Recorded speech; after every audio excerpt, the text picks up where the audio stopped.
It is so easy to fall into habits and patterns in life. Sometimes we do this because of the decisions that we've made consciously, but other times we do this because of circumstances that are beyond our control. But getting the life that you really want is not easy. You're going to have to work for it. So how do you get the life that you want? Well, stick around because in this video, we're going to talk about 9 things that you're probably going to have to give up to get the life that you want. Hi, if we've not met before, I'm Shelley from Taming Frenzy. When we are younger, our life is all about possibilities. Since our life at that point really hasn't started yet, we're free to let our imaginations run wild and dream about the options and the possibilities. When we do this, in our daydreams, everything's going to work out great, right? We may have visions of things we want to do, things we want to achieve, places we want to go. But this is probably a very romanticized version of life that we have in our heads at this point when we're children. It's glamorized, it's idealized, it's not based in reality. But we still can't wait for it to begin because we just know that it's gonna be awesome. And then reality tends to sink in. And as reality sinks in, most of us end up getting some kind of a butt kicking that life has to give us. Not only do things not automatically happen the way we thought we would, it finally begins to dawn on us that in order for us to get that life we've been dreaming about, we're going to have to do some serious work in order to make it happen. We finally figure out that the only way to get what we want is to create it for ourselves. Because one thing is pretty clear, circumstances are not going to just hand you the life you want on a silver platter. But here's a cold hard truth that many of us don't want to accept. In order to get the life you want, the life that you really want deep down inside, you'll not only have to build it for yourself, but there are some things that you're going to consciously have to make a choice to let go of. That sometimes is the hardest part of the whole thing. So here's how to get the life you want and the things that you're going to need to get rid of in order to make that happen. The first thing that you need to get rid of are childhood fantasies. Now, childhood fantasies are not all bad. In fact, I would argue that sometimes our childhood fantasies actually hold the key to the things that we really are interested in pursuing or doing later on in adult life. Those dreams and fantasies can propel us forward. They can give us clues to the things that we're interested in and that have held our attention. And the dreams that we had for ourselves as children often give us the best reflection of who we really are as people. They're often a more accurate representation of who we are than that self that we're presenting to the world.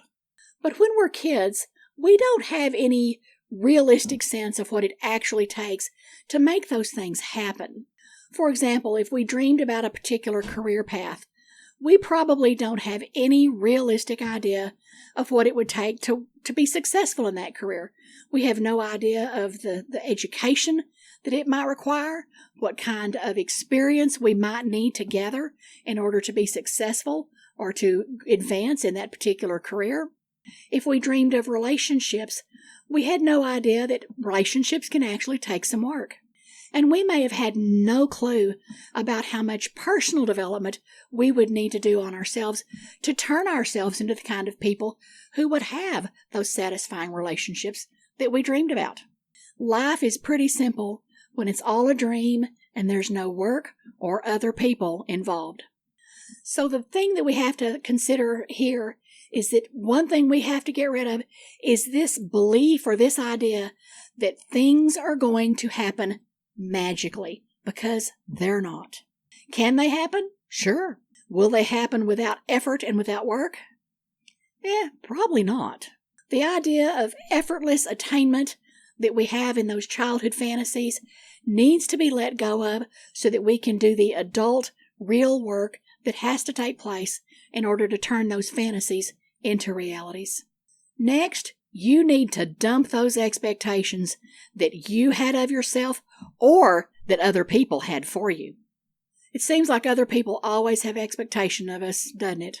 They feel they know what's best for us, and that they often feel like they know our strengths and our talents and our abilities a whole lot better than we do. Their expectations, though, tend to say more about them than it does about us. Other people's assumptions about us are just that. Only assumptions. They don't know our hopes and dreams. They don't know what's in our heart. But even when we think that we may have escaped those expectations put on us by other people, we often, if we're honest with ourselves and examine ourselves, we will discover that we have internalized those expectations and taken them upon ourselves. Those subtle messages that we got for years and years have soaked in and have influenced us to the point that they've actually become part of who we are. It's hard to overcome early programming. However, we'll also find that we have had some expectations for ourselves, and those may be even harder to let go of. Perhaps you chose a career path and you did that work for a while. You may have had career goals that you wanted to achieve that were important to you, or maybe you settled into a particular relationship that you thought was going to make you happy. Waking up one day and realizing that what you thought was going to make you happy did not make you happy can be a really bitter pill to swallow. It's hard to admit that we've been on the wrong path, and it can be extremely difficult to let go of those expectations and those dreams that we had. In fact, it can feel nearly impossible to let some of those unrealistic expectations go. It's so difficult, in fact, that a lot of people would rather continue down that path towards those things that don't make them happy than to go to the work and the effort to stop, get off that path, and to find a new path. Do not let expectations, yours or others, lock you into a life that does not make you happy. Third, you may need to dump a job that pays the bills or brings you a certain amount of status, but that you don't like. Now, maybe you've got a job that's high paying or is a high status in the eyes of others. You may have enjoyed your job at one point in time, but somehow it's become simply a means to an end. But now, whether you ever liked that job or not is pretty much irrelevant, because at this point, you're not enjoying it at all. However, reality is that we all still have bills to pay. However, there's nothing that says those bills can't be paid by some other job.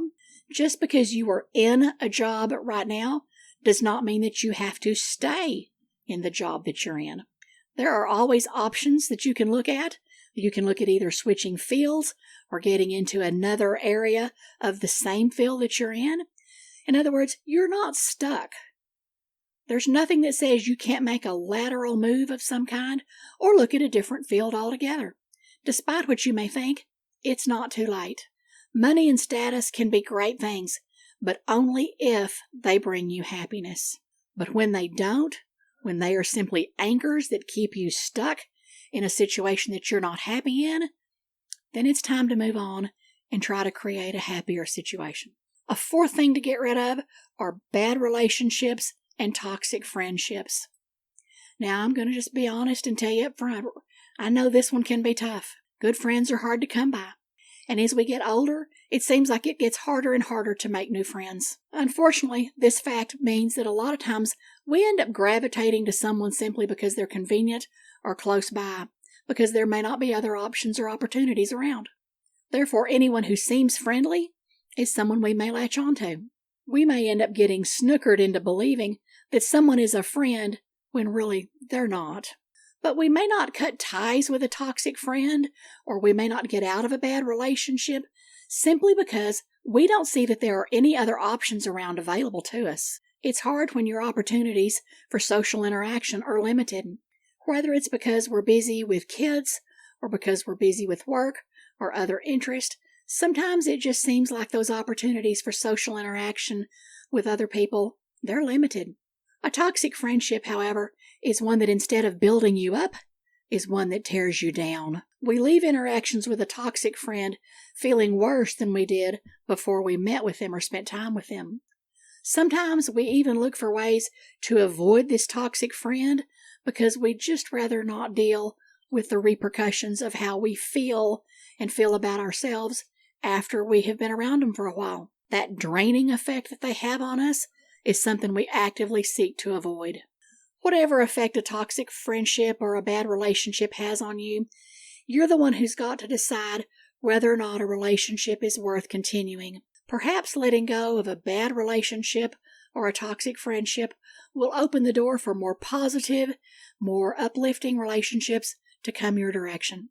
Next, stuff and possessions can really tie you to a lifestyle or a location that may end up holding you back. Now, it's possible for any of us to look up one morning and to look around and realize, I really hate my life. You may hate your job. You may hate where you live. You may hate the lifestyle that you're being forced to live. And you want to just kind of chuck it all out and make a change and start over. Unfortunately, there's just this one little problem. You've got a mortgage to pay. Or you've got too many years invested in the job and you can't afford to quit now. Or your financial commitments are just too big right now for you to totally chuck it and throw it all away. Or maybe your kids aren't out of school yet and you've still got obligations to them and you don't want to uproot them or change things at this point in their life. Now, these are all definite problems and they're all valid reasons why we often stay in situations even after it's definitely apparent to us that it's time for a change. I know people who have been in this scenario, and in fact, I have been in this exact situation myself. So what do you do about it? Are you stuck? Well, like all things, it depends. Some situations involve other people, and when it does, their needs do have to be taken into consideration. However, we need to keep in mind that their needs are not the only needs that need to be taken into consideration. It's possible that part of the reason you're feeling stuck into a particular lifestyle is because of the possessions that you own. Maybe it's time to work on getting rid of some of those possessions so that you can lighten the load, so to speak, and make the financial situation easier. It's possible to downsize your possession and sell your house so that when the time comes you are ready to relocate to a new place. Moving is never fun. I've done it a lot, so I know. But sometimes it is just what the doctor ordered.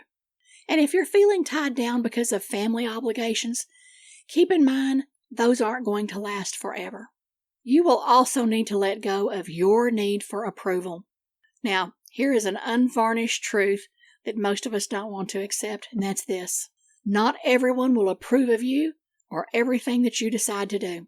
Not everyone will like you. In fact, some people may actively dislike you for no real reason at all. However, their dislike of you probably says more about them than it really does about you, so don't spend a lot of time worrying about it. But it can be hard to let go of that need for approval. As a species, we're kind of wired for that social interaction, and therefore we all long for a certain amount of approval from other people. But here's the hard truth. You must be able to let go of your need for approval and of your need for other people to approve of or condone of the choices you make and the things that you do. Because trust me, you're not going to get it from everybody. Now, there is nothing wrong with seeking approval, though, from some people. In fact, if we're smart and make wise choices, we will actively seek approval from the people who matter. But that's the key. It's from the people who matter. And those are the people who love us and care for us and have our best interest at heart. It's not the general public out there. We just need to make sure that we're seeking approval from the people whose opinion matters to us the most. And if we spend too much time worrying about what other people think, then we're never going to get what we want. Next, traditional, conventional expectations of roles are probably not doing you any favors. Let's face it, society has had some pretty rigid expectations for both men and women. You may find that your goals and dreams have been at odds or contrary to traditional roles and expectations for femininity or masculinity. But even if you are not bothered by bucking those traditional roles, it's very possible that some of the people around you may be upset by you bucking those traditional roles. In order to get the life that you want, you're going to have to get comfortable with making some of those other people uncomfortable. But trust me, they'll just have to deal with it. They're grown-ups, they'll be able to. But this can be harder than it sounds. Next, one of the hardest things to let go of are those limiting beliefs that you have about yourself and your own abilities. You are not just one thing. You are not just a daughter, or just a wife, or just a mom, or just an employee. You are multifaceted. You have a range of skills and abilities and talents. And just because you don't think you're good at something doesn't mean that you're incapable of learning it or becoming good at it. So quit labeling yourself and quit limiting yourself. While it can be hard to get over those limiting beliefs and to change your life, you will never get anywhere worth going unless you are willing to do the work that it takes. And finally, you will need to get rid of some self-sabotaging behaviors. And we've all got them.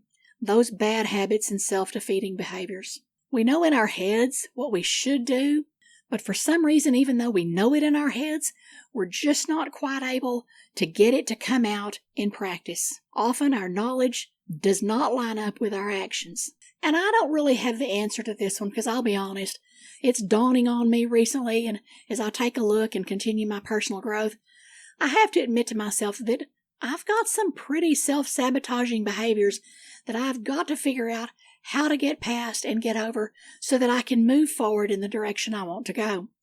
But the first step to changing anything is to acknowledge that it is there. A thoughtful examination of what we value the most and of looking at what it is that we want to achieve and where we want to be is where we're going to find the motivation to finally do the hard work, and it will be hard work, of getting past those self-sabotaging behaviors that just seem to come so naturally to some of us.